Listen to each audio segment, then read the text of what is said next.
നമുക്കറിയാം കഴിഞ്ഞ കുറച്ച് നാളുകൾക്ക് മുമ്പ് വരെ രാജ്യത്തെ ഏറ്റവും മൂല്യമേറിയ എഡ്യൂടെക് സ്റ്റാർട്ടപ്പ് കമ്പനിയായിരുന്നു ബൈജൂസ് ലേണിംഗ് ആപ്പ്.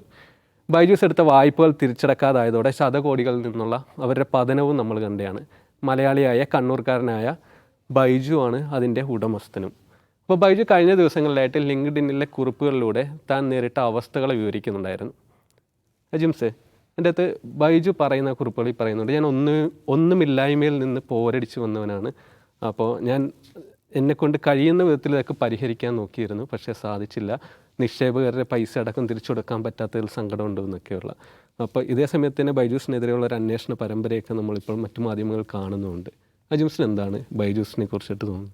അല്ല, ബൈജു രവീന്ദ്രൻ ഇപ്പോൾ ഈ ലിങ്ക്ഡിനിൽ പങ്കുവച്ചിട്ടുള്ള കുറിപ്പ് വായിക്കുമ്പോൾ എനിക്ക് തോന്നുന്നത് സികേഷ് കുറച്ചു മുമ്പ് സൂചിപ്പിച്ച ഒരു അന്വേഷണ പരമ്പരയുണ്ട്.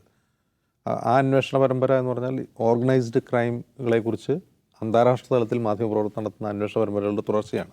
മുമ്പ് അദാനിയെക്കുറിച്ച് അവരത് നടത്തിയിരുന്നു. ഇത് മറ്റൊരു ഒരു സ്റ്റാർട്ടപ്പ് കോർപ്പറേറ്റ് എന്ന അർത്ഥത്തിൽ അവരെ പറ്റി നടത്തുന്നതാണ്. അപ്പോൾ ബൈജുവിൻ്റെ ഉയർച്ചയും പതനവും നമ്മൾ നമ്മുടെ കൺമുമ്പിൽ കണ്ടാണ്. വളരെ ചുരുങ്ങിയ സമയത്തിനുള്ളിൽ ഉയർന്നു വന്ന് ചുരുങ്ങിയ സമയത്തിനുള്ളിൽ തകർന്നു പോയ ഒരു കമ്പനിയാണത്. എഡ്യൂടെക് എന്ന് പറയുന്ന ഒരു പുതിയ സങ്കല്പമാണ്. സ്റ്റാർട്ടപ്പുകളിൽ വലിയ വിപ്ലവങ്ങൾ ഉണ്ടാക്കിയതാണ്. ഇപ്പോൾ ബൈജൂസിന് ശേഷം ധാരാളം കമ്പനികൾ അതുപോലെ വന്നു. അങ്ങനെ വന്ന പല കമ്പനികളെയും ബൈജൂസ് വിഴുങ്ങുകയും ചെയ്തിരുന്നു.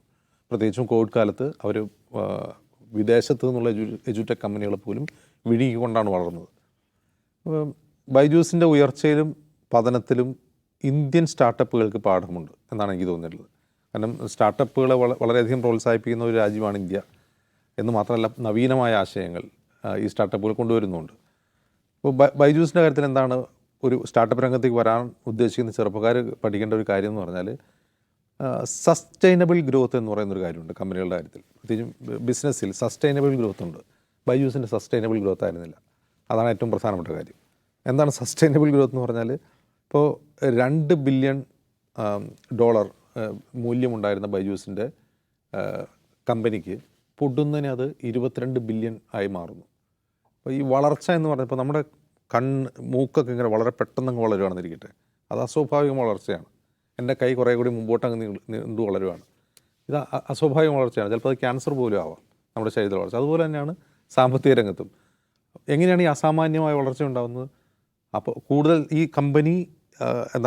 കമ്പനിയുടെ ശക്തിയെ പെരുപ്പിച്ച് കാണിച്ചോ അല്ലാതെയോ കൂടുതൽ നിക്ഷേപം സ്വീകരിക്കുകയും കൂടുതൽ ഇൻവെസ്റ്റേഴ്സിൽ നിക്ഷേപം സ്വീകരിച്ചുകൊണ്ട്, അതുപോലെ സമാനമായ സ്റ്റാർട്ടപ്പുകളെ അല്ലെങ്കിൽ എഡ്യൂടെക് കമ്പനികളെ അവർ ടേക്ക് ഓവർ ചെയ്തുകൊണ്ടാണ് ഈ വളർച്ച സാധ്യമാക്കിയത്. ആ വളർച്ചയുടെ ഘട്ടം എവിടെയാണ്? അത് കോവിഡ് ലോക്ക്ഡൗണിൻ്റെ സമയമാണ്. പ്രത്യേകിച്ചും ഫിസിക്കലായി കുട്ടികൾക്ക് ക്ലാസ് റൂമുകളിൽ അറ്റൻഡ് ചെയ്യാൻ പറ്റാത്ത സമയത്ത് ഇത്തരം എഡ്യൂടെക് കമ്പനികളെ ആശ്രയിക്കേണ്ടി വരുന്ന നിർബന്ധിതാവസ്ഥയിലാണ് ഈ വളർച്ചയുണ്ടാകുന്നത്. കോവിഡ് ലോക്ക്ഡൗൺ കഴിഞ്ഞു, ആ നിർബന്ധിതാവസ്ഥ മാറി. അപ്പോൾ ആ നിർബന്ധിതാവസ്ഥ മാറുന്ന സമയത്ത് സ്വാഭാവികമായി ആ കമ്പനിയുടെ വളർച്ച നിൽക്കേണ്ടതാണ്. പക്ഷെ അവിടെ വളർച്ച നിന്നില്ല എന്ന് മാത്രമല്ല, ഇപ്പോൾ പുറത്തു വരുന്ന അന്വേഷണ റിപ്പോർട്ടുകൾ എന്താണ് ചൂണ്ടിക്കാട്ടുന്നത്?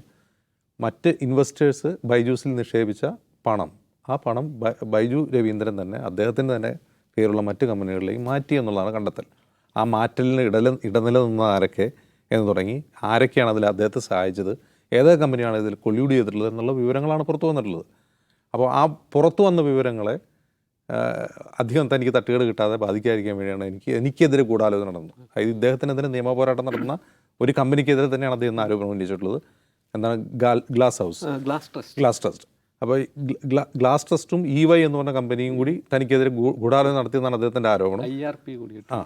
അപ്പോൾ ഇദ്ദേഹത്തിനെതിരെ നിയമ പോരാട്ടം അമേരിക്കയിൽ നടന്നുകൊണ്ടിരിക്കുകയാണ്.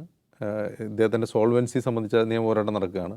അപ്പോൾ ഇത് ഞാൻ ഒന്നും ചെയ്തിട്ടില്ല, ഇതെല്ലാം മറ്റവന്മാരുടെ പണിയാണ് എന്ന് പറയുക മാത്രമാണ്. അദ്ദേഹം തൻ്റെ ഇമേജ് സംരക്ഷിക്കാൻ വേണ്ടി ശ്രമിക്കുകയാണ്. ഡാമേജ് കൺട്രോൾ എന്നൊക്കെ പറയാവുന്ന ഒരു പോസ്റ്റാണ് അതെന്ന് പറയാം. ഡാമേജ് കൺട്രോൾ എന്ന് പറഞ്ഞാൽ അദ്ദേഹത്തിന് കിട്ടാവുന്ന ഡാമേജ് പരമാവധി ആയിക്കഴിഞ്ഞു. പരമാവധി ഡാമേജ് അദ്ദേഹത്തിന് കിട്ടിക്കഴിഞ്ഞു. ഇനി അതിൽ നിന്ന് അദ്ദേഹത്തിനൊരു തിരിച്ചുവരവുണ്ടോ എന്നുള്ള കാര്യത്തിലും സംശയമാണ്. വേണോ, നമുക്ക് ഇപ്പോൾ അറിയാം, കഴിഞ്ഞ കുറച്ച് നാളുകളായിട്ട് നമ്മൾ സ്റ്റാർട്ടപ്പുകളുടെ ചർച്ച കേരളത്തിൽ സജീവമായിട്ട് നടക്കുന്നുണ്ടായിരുന്നു. അതേസമയത്ത് തന്നെ ഏതൊരു മലയാളിയെയും അല്ലെങ്കിൽ ഏതൊരു ഇന്ത്യക്കാരനെയും മോഹിപ്പിക്കുന്ന തരത്തിലേക്കായിരുന്നു ബൈജുവിൻ്റെ ഒരു വളർച്ച എന്ന് പറഞ്ഞത്. കാരണം IPL മത്സരങ്ങളുടെ സ്പോൺസറാകുക, ഇന്ത്യൻ ക്രിക്കറ്റ് ടീം ജേഴ്സി, അല്ലെങ്കിൽ ഇങ്ങനെ നിരവധി നമ്മൾ വലിയ ബ്രാൻഡുകളുമായിട്ടായിരുന്നു ബൈജു. വളരെ പെട്ടെന്നാണ് ബൈജു താഴേക്ക് എത്തുന്നത്. ബൈജു ഭയങ്കര ദുഃഖത്തോടെയാണ് ആ കുറിപ്പ് എഴുതിയത് നമുക്ക് വായിച്ചൊക്കെ അറിയുന്നത്. ഒപ്പം തന്നെ ഇങ്ങനെ ഒരു ഗൂഢാലോചനയും പറയുന്നുണ്ട്. എങ്ങനെയാണ് വേണു ഇതിനെ നോക്കിക്കാണുന്നത്? അജിം ഏറ്റവും അവസാനം പറഞ്ഞതിനോട് യോജിച്ചുകൊണ്ട് ഞാൻ തുടങ്ങുന്നത്, ബൈജുവിനൊരു തിരിച്ചുവരവ് അസാധ്യമാണ്. ബൈജുവിൻ്റെ ഒരു സ്വപ്രയത്നം കൊണ്ടും ഊർജ്ജം കൊണ്ടും ഒക്കെ ഇനി വീണ്ടെടുക്കാൻ കഴിയുന്ന ഒന്നല്ല ഇത്. കാരണം ബൈജുവിൻ്റെ പതനം എന്ന് പറയുന്നത് ബൈജുവിൻ്റെ ഏതെങ്കിലും കണക്കൂട്ടലുകളുടെ മാത്രം പിഴവ് കൊണ്ട് സംഭവിക്കുന്നതല്ല. അതുകൊണ്ടാണ് ഞാൻ പറഞ്ഞത് അയാൾക്ക് വീണ്ടും തിരിച്ചു വരാനും പ്രയാസമായിരിക്കുമെന്ന്. ഇപ്പോൾ കേരളത്തിൽ നിന്ന് രാജ്യത്തെയും ലോകത്തെയും വിസ്മയിപ്പിക്കുന്ന ഒരാൾ പെട്ടെന്നുണ്ടായി വരിക, അടിവരയിട്ട് ഞാൻ പറയുന്നു കേരളത്തിൽ നിന്ന്, അത് ഇതിനു മുമ്പ് സംഭവ്യമാണോ? അല്ല. അങ്ങനെ സംഭവിപ്പിക്കാൻ ആരും അനുവദിക്കില്ല. ബൈജുവിന് മുമ്പ് നമുക്ക് എനിക്കൊക്കെ ഓർമ്മയുള്ള ഒരാളുണ്ട്. നിങ്ങൾ എന്നെക്കാൾ ചെറുപ്പക്കാരായിരിക്കുന്നുണ്ട്, അങ്ങനെ പെട്ടെന്ന് ഓർമ്മ വരണമെന്നില്ല. നമ്മുടെ രാജൻ പിള്ള. അതിനു മുൻപ് നമുക്കങ്ങനെ ഒരു പ്രതിഭാസമില്ല. ബിസ്ക്കറ്റ് രാജാവായിട്ട് രാജൻ പിള്ള വരുന്നു, കൊല്ലത്ത് നിന്നാണ് വരുന്നത്. അത് ഇൻ്റർനാഷണൽ മാഗസിൻ്റെ വരെ മുഖചിത്രമാകുന്നു. രാജൻ പിള്ള ഒരു വലിയ സംഭവമാകുന്നു. ബിസ്ക്കറ്റ് കിങ് ആണ്, ബ്രിട്ടാനിയ ബിസ്ക്കറ്റ്.